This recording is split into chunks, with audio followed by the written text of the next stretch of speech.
Hello everyone, welcome or welcome back. It's good to see you. We have a new moon in Cancer on Friday, July 5th, 2024. So this is going to be just a general energy check-in for the collective, channeling through that new moon energy. That being said, all of my readings are timeless, so it doesn't matter when you see this. If the message resonates or you find it helpful, then it's for you. And if not, just leave it for someone else or return to it at a later time. Also, be sure to check out the description box, or I will leave some journal prompts for you based on this reading. Okay, I've already got our oracle cards out. I've been sitting with the messages for a little while, so we're going to go into those first, then we'll move into tarot, and finally I'm going to pull one more oracle card from a brand new deck. I'm so excited, just as kind of a closing message. Okay, so the oracle cards that have come forward for us are Trust, Water, Affluence, Shadow, Release, and at the bottom of the deck is Nature Spirits. Okay, so what I'm hearing is a lot of us, a lot of you, are moving through a lot of turbulence. I just keep hearing the word turbulence. These are very tumultuous times. Things are very rocky. I'm actually hearing things are uneven. There's a lot of shifting pieces and physical rearranging happening according to the new laws of reality is actually what I'm hearing. And I feel like that is what that means in essence is your external is shifting because your internal has shifted, right? So there's a lot of fear of the unknown being kicked up right now, a lot of potentially overthinking happening and fear, right? And Spirit is saying inherent in that experience is the invitation to practice self-trust on a level you never have before. Self-trust. When everything around you is dark and uncertain and unclear and you just don't know the way forward, or you don't know what the future holds, which we never do, by the way, what can you do? You can go within, you find the light within, and you practice trusting yourself. It is a practice, right? And one of the most supportive things you can do to help yourself trust yourself is embody the qualities of water. Soften, soften in the face of the unknown, in the face of the void, in the face of this turbulence and uncertainty. Soften. Don't let it harden you, right? Be more fluid, be more flexible, be more feminine, okay? And stop trying to find the way forward or find the answer or figure out what to do. Let yourself be shown. That's part of being more in a feminine embodiment, is receiving, right? Lean back. Observe. Witness. Receive. Let yourself be shown the way. Let yourself be shown the answers in stillness, in deeper connection to yourself. The answers will just arise in the perfect time, okay? I was also hearing earlier something about a delay. If you feel like something is being delayed in your life, it's actually divine redirection or divine timing, you could say. So if there are delays, just know it's for the best. It's because things are happening in divine timing, okay? Now, one of the simplest ways that you can gauge whether or not 444 on the timer, strong foundations, this could be a foundational practice for some of you going forward.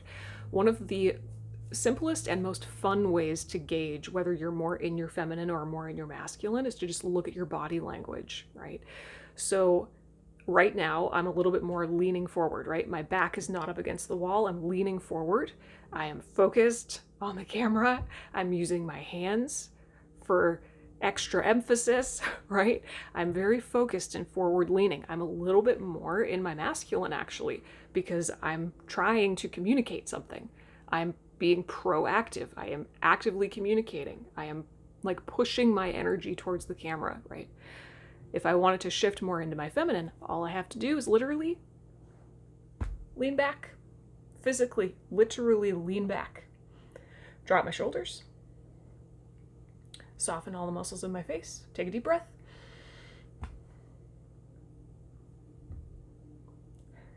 Now I'm more in my feminine. It's a little bit easier for me to not talk so much, not talk so fast. I'm much more relaxed, and I'm okay with silence now. The whole feeling in my body just shifted. Masculine, feminine, right? So body language is everything. I've said this message so many times over the last week in astrology readings. Your truth is in your body. So start paying attention to your physical body. What's your posture like? Are you leaning forward or leaning back? What's your breathing like? What are you focused on? How are you focused? I mean, all of it, right? And if you want to shift into more of a leaned back, feminine, open, receptive, go with the flow kind of state, literally physically shift your position. Lean back. Okay. Now, as you do this, as you practice this more feminine, fluid embodiment, and you come back to your truth, your inner light, and you practice trusting yourself, there's going to be some shadows that you're ready to face. I think that was one of the biggest themes across all astrology readings that I did this week. Shadow work, shadow work, shadow work, shadow work. There are some big, big shadows that are ready to be integrated in all of us right now, in all of us. And I could just intuitively tell that the release card went with shadow. And I feel like Spirit is not saying, cut your shadow off. Your shadow is a problem. Your shadow is blocking you from what you want. Get rid of it, right? Cut it off. No. Actually, the opposite. Spirit is saying, release your shadow from the cage you've held it in. Unleash your shadow. Let it out. Your shadow's not a monster. This is how we perceive shadow, isn't it? Shadow within ourselves. We think it's a monster. We think it's this big ugly thing that's just causing all the problems in our lives, right? It's not a monster. It only seems scary because we're running from it. Our shadow will chase us down, yes, but only because we're running. The second that you stop running, you turn around and you look it in the face, you realize it's not a monster. It's just an aspect of you that needs love. It's an aspect of you that needs healing, love, attention, reintegration. That's all it wants is love, okay? So lots of shadows are coming up right now, and in the dead center of all these cards, we have affluence. And when I channel through affluence, I hear, you are the source. Remember, you are the source. You are the beginning, the middle, and the end of your whole life. All day, every day, from birth to death. It's all you. You are the source. You are the witness. You are the storyteller. Okay. So come back to the source. If there's something in your life you're not happy with, come back to the source. Your relationship with yourself sets the tone for every other relationship in your life, whether that's with another person or a dog or your cup of coffee or your car or the world at large. Your relationship with yourself sets the tone. So come back to the source, okay? All right, with all of that said, let's go into tarot. I am using the Wild Unknown. I almost said Darkwood Tarot. Wild Unknown. All right. what do we want to go into? What do you want me to go into, Spirit? Okay, what does the collective need to know? What does the collective need to know or do at this time? We're just going to go right into advice. Okay. What does the collective need to know or do at this time?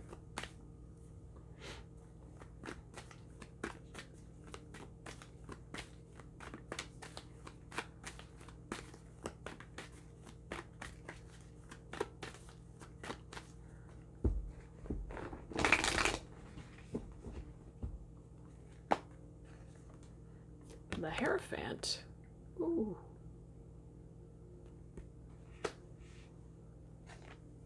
The Emperor. Okay. Knight of Cups.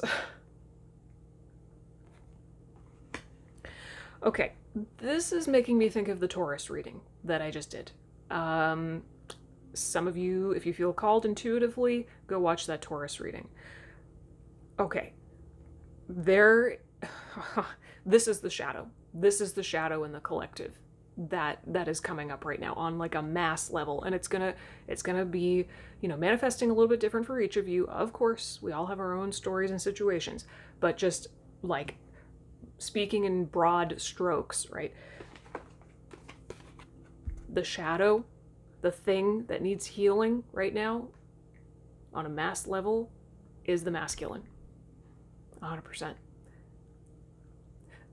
The masculine, the divine masculine energy, it feels like I just get this horrible compression in my gut when I tune into it.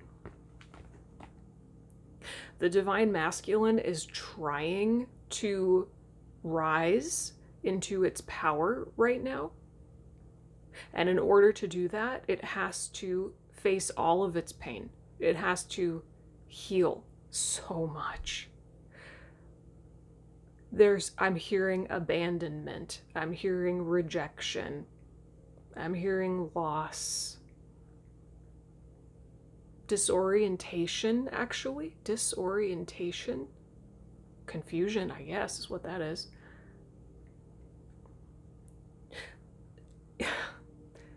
Oh. In order for the masculine to heal, it needs to be met with the softness of the feminine. It needs that love. It needs the heart, right? It needs more heart. It needs more love. The divine masculine is in its exalted state, you could say. It is the container of the feminine, right? I always think about masculine and feminine like a river. So the feminine is the water, the actual literal water. And the masculine is the banks of the river, the banks and the bed of the river. It's the container. Without the proper container, the feminine water has no flow. She can't express herself. She can't move. She can't flow. She can't be free. She would just be a dirty, dank, stagnant puddle full of bacteria, right? Without the container of the masculine, there is no flow, okay? So containment is one of the, let's say, exalted qualities of masculine energy, right? In order for the masculine to be initiated into that capacity to contain, he needs to be contained. and of course, we all have both. We all have both masculine and feminine. So whether you're dealing with another person in your life, you're dealing just with yourself and your own energies, it doesn't matter. Doesn't matter, okay? We all have both within us.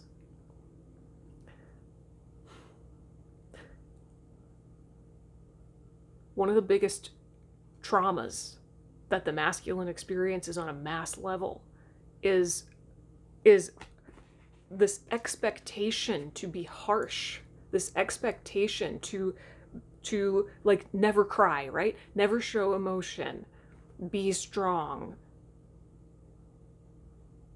Don't be vulnerable. Stand tall. Be brave.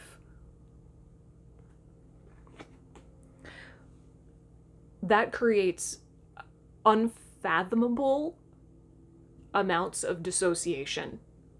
And what goes into shadow? All of their vulnerability. All of the vulnerability. All of the truth. All of the heart. All of the pain. Right? So this is what's coming up. Whether you are male or female or however you identify, it does not matter. What is coming up right now is a mass invitation from Spirit for you to go into your masculine energy and to also more consciously engage with masculine energy outside of you. Okay. Tackle this both ways, inside and outside, because it's all just a giant mirror, right? Same. Do a lot of work with your masculine energy. What is the pain in your masculine energy? How do you react to masculine energy outside of you, or lack thereof? What about so-called masculine energy triggers you? What does it bring up in you? Where's the resistance? I mean, there's just so much there. There's so much there. And you have to go into it for yourself, because your unique situation is yours alone, right? But this is what wants healing. The tension that the masculine holds needs to be loved to such a degree that it softens and it relaxes. And then eventually it can contain the feminine properly. Not because it's in pain, but because actually it's in alignment. Containment does not just look like materially providing. It also looks like presence, emotional attunement. How can you contain something you don't understand? You can't, right? This is deep. This is deep stuff. Any other tarot cards want to come out right now? I'm hearing pull at least one more. So, let's see.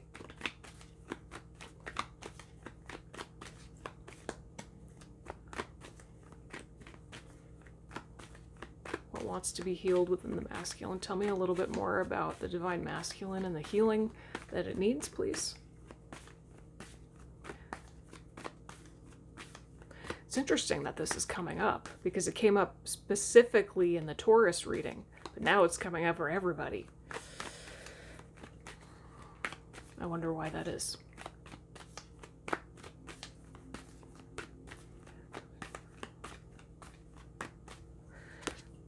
Father of Pentacles, King of Pentacles.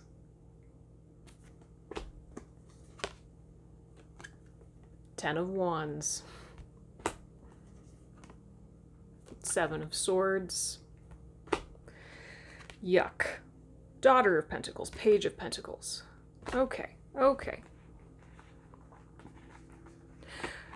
The masculine has been, I want to say what's actually coming to me right now is the masculine has been hiding from itself. The masculine has been avoiding its own pain because it doesn't feel supported or loved enough to be able to process it. It's carrying a burden that's actually not its own. Right?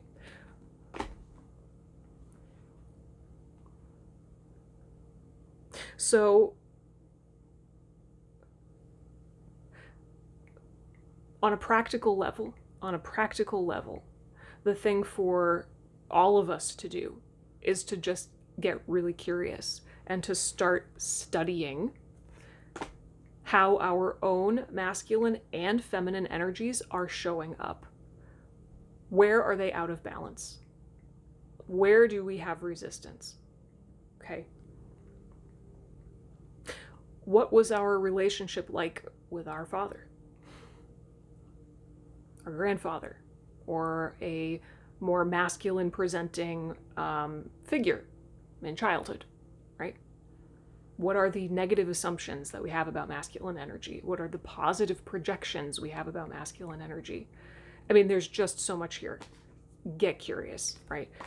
And start to unravel this burden that maybe your own masculine energy is carrying, a burden that it doesn't need to be carrying because it's not its own. It's like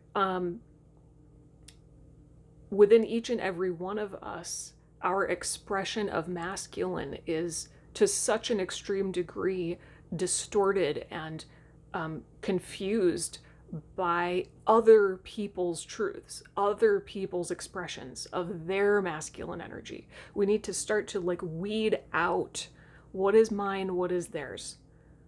Do I really believe this, or is this just what Grandpa believed? Like, when I look at this Ten of Wands, it's this feeling of weeding out what is true, what is not, what is mine, what is theirs, to start to unravel this burden of the masculine living for other people.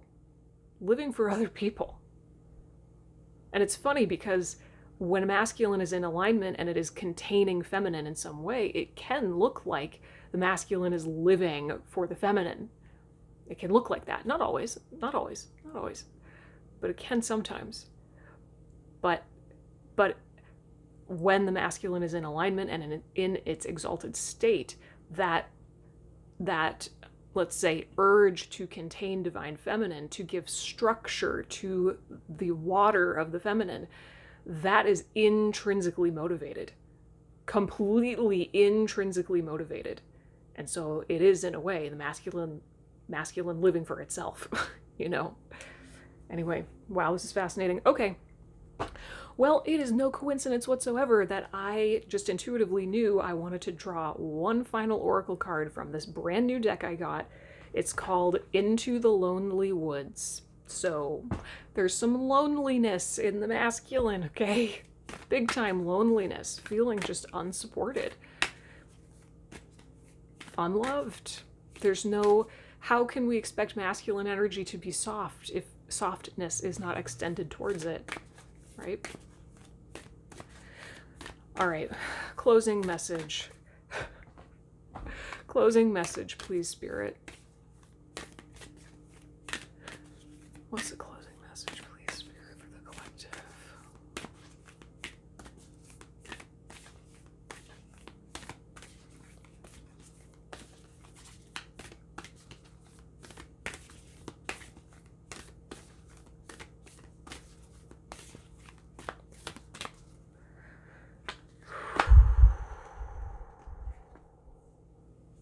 Oh my gosh.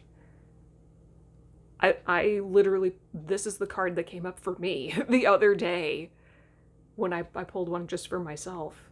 I cleared the heck out of this deck, okay? I cleared it multiple times. Wow. Okay, well, it is what it is. I'm part of the collective, am I not?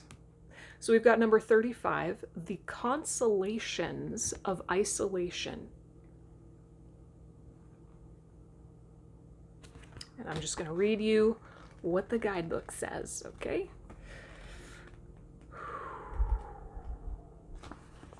All right. Seclusion can feed the spirit, and with that nourishment comes a rebirth. So many people and beings take themselves away from society and people, from the chatter and the gatherings and the beautiful noise that is our collective. The sense of being separate for a time is nothing to fear, for you are separate, you are unique, you are experiencing the multiplicity through the oneness of your being. Being alone can heal us and bring us back from the dark place that is loneliness, a state we can experience even when amongst others. The comforting, healing qualities of solitude are yours, and these arrive spontaneously, unscheduled, without artifice. Your spirit desires you to breathe light right through your entire being until you shine with the radiance that is your soul. All right. So, I'll leave you with that. That's a lot to think about. It's a lot to process. I hope that this message finds whoever it is meant to. If you have any questions or comments, leave them down below. I would love to hear from you. Also, be sure to check out those journal prompts in the description box. They will help you to take your introspection a layer deeper. Happy new moon, and I will see you next time. Bye.